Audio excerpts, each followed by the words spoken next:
You're watching Newsday TV. Thanks for joining us. I'm Macy Eglund. Memorial Day for some Long Islanders is a day filled with friends, family, barbecues if it's not raining, and parades.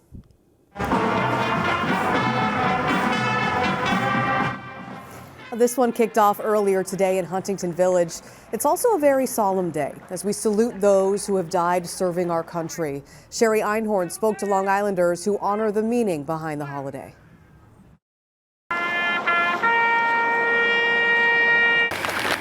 Yours for me, yours for your grandchildren. Navy veteran Jeffrey Pribbett from Moriches let us join him for his annual Memorial Day visit with his dad. So I'm visiting my father, Howard Pribbett, who is a World War II veteran. He never talked about it?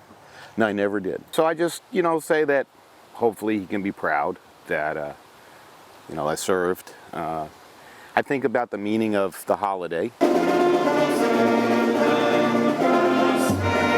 It's a day to remember those who made the ultimate sacrifice. I'm thinking of my brother Jimmy Leggett, my brother James Woodbury, my good friend Woodrow Wilson, and a friend of mine, Jimmy Lamb, and the list can go on. Of course, there are also parades and picnics, which 92-year-old Korean War veteran Michael Sirica says are all okay to enjoy. It's nice that we get together with the family, celebrate, and yet keep in mind what the celebration is for. Please join us in a moment of silence. This day, what it means to me is remembering people that you've lost and just really being grateful for the people that are still with you. Like my dad here, he's a veteran, and when I was born, he was actually overseas. It's a time of reflection. His dad says he's thinking of the men he served with who lost their lives. I just try to remember that they were normal, regular people just like me. They had families, they had ambitions, they had dreams, and that was cut from them. They were cut short. And that's another reason why we can't forget about their sacrifice. I'm Sherry Einhorn for Newsday TV. Over in Seacliff, a World War II veteran was posthumously honored for his service. The family of Navy veteran William Olitsky was given the Purple Heart Medal. Olitsky was wounded in the Battle of Iwo Jima. Congressman Tom Suozzi spoke at the event. We remember all the veterans throughout our history since the Revolutionary War that made the ultimate sacrifice for our freedom. During the ceremony in Seacliff, several other veterans were also posthumously honored for their service. Its mission is to bring light into darkness. A rescued therapy dog from Long Island is comforting the families of fallen soldiers at Dover Air Force Base. Virginia Huey has the story you'll see only in Newsday.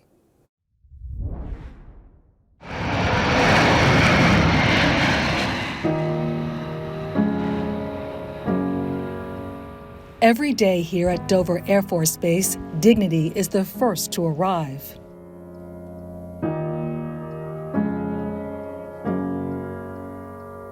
Followed closely by honor and respect, in a poignant scene that has been repeated more than 50,000 times since 1955, dignified transfers honor the return of fallen service members to American soil.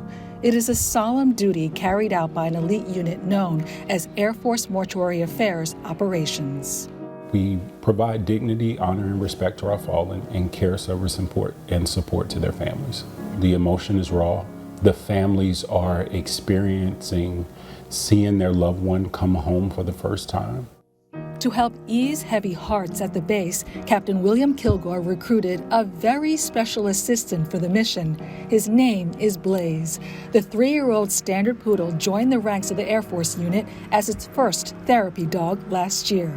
He provides what I like to call tactile ministry. When you're touching something, it's just like a kid that's holding a teddy bear. It's the same thing for an adult when they're petting a dog. It releases some type of endorphin that calms them, that soothes them. Since February 2023, Blaze has provided emotional support for hundreds of service members and grieving Gold Star families here at Dover Air Force Base. But few people know it was a second chance at life that put Blaze on the road to serving as a military therapy dog. Back in October 2022, Blaze was living in deplorable conditions at an illegal puppy mill in Indiana. Emaciated and sick, Blaze was about to be euthanized when Paws of War rescued him. Blaze underwent several months of rehab at the nonprofit's headquarters in Wisconsin.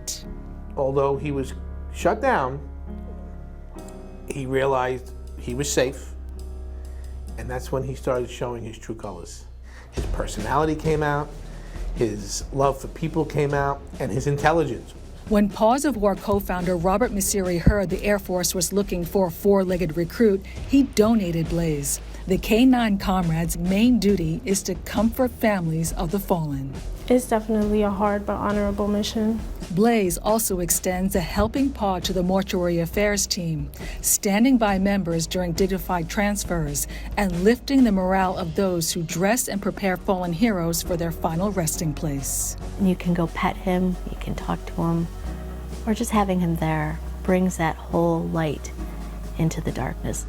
I get so excited when I see him. Everything goes away from my mind as soon as I see Blaze. Combating stress and sorrow with a wagging tail and boundless compassion. For Blaze, it's a mission accomplished. I'm Virginia Huey for Newsday TV. Such a great story, and you can see more exclusive stories like that on Newsday.com. Click Get More below the Newsday TV video box. NBA Hall of Famer Bill Walton has died. Walton was named the NBA's MVP in the 1977-78 season and won 2 championships. He also won 2 college titles playing for UCLA. Later on, he became one of the biggest stars of basketball broadcasting. Walton had been fighting cancer. He was 71 years old. Newsday Sports is brought to you by King O'Rourke Automotive Group. A Comstock baseball star is making a big comeback following a serious injury. Carissa Kelman has the story you'll see only in Newsday. Comstock baseball star Nick Zamperon wanted to bring his speed and athleticism to the gridiron. All my friends, since 8th grade wanted me to play football, and they kind of persuaded me. But in the season opener, on the first play from scrimmage, the senior broke his leg in 2 places. It was tough. Everyone was upset. We all rallied for him, and we wound up winning the game. And it was 100% for him. My first thought was him, baseball. It was on Zamperon's mind, too. He had just committed to Stony Brook to continue his career on the diamond and was determined to make a comeback. My leg didn't feel the same for a couple months, but I really pushed through it and went to PT every day, kept working hard, and eventually got back on the field. He's still fluid when he runs. He can steal a base with anybody. He makes the plays in the hole.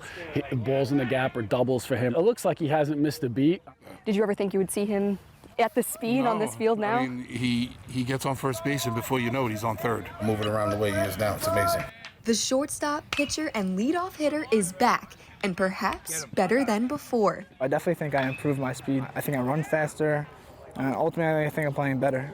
Yeah, I was impressed. He's that type of kid, though. He's resilient. I knew if anybody could do it, he could. At Comstock, Carissa Kelman, Newsday TV. Impressive comeback. You can read more about Nick on Newsday.com. Click Get More below the Newsday TV video box.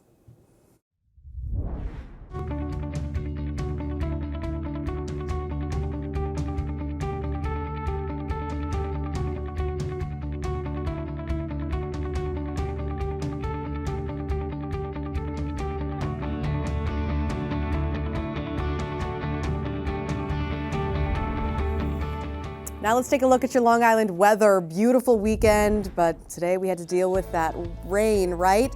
Tonight, temps around 63 degrees after that thunderstorm earlier. A few raindrops to follow. Tomorrow, though, partly cloudy and dry. Highs in the upper 70s. We might be touching 80 in some areas. As we expand to your 7-day, we are looking at 70s across the board. Looking dry. Looks great. Long Island weather is brought to you by Fire Island Ferries. You're watching Newsday TV. I'm Macy Eglins. Thanks for joining us. Hope you have a great night.